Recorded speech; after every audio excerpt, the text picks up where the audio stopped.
Facebook and the whole internet was ablaze last night, and some people were criticising for Lucas for selling out, and other people were devastated at the news.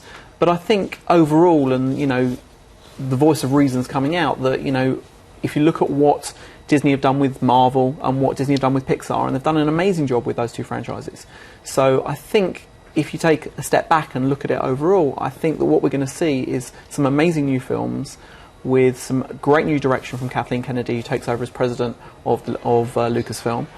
And I'm really, really excited for what we're going to be seeing in 2015 and beyond.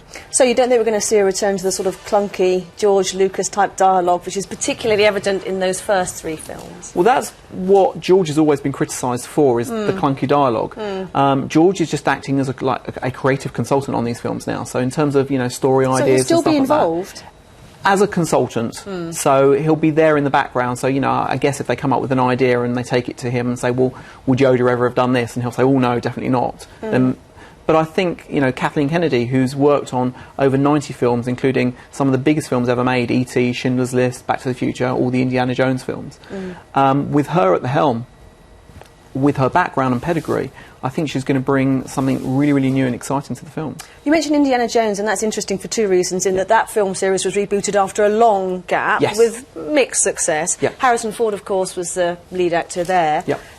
People would love to see him back. Well, all of them, wouldn't they? Mark Hamill and Carrie Fisher as well.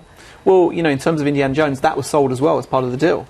So Indiana Jones 5, whatever that may be, has been on the cards for a long time. Whether they'll do that remains to be seen, although I would imagine now, with Indiana Jones being owned by Disney as well, it makes some sense to go down that route as well. I think it'd be lovely to see some of the original cast back. But whether they want to do it, I mean, Harrison Ford's gone on record publicly many times as saying that he never wants to touch Star Wars.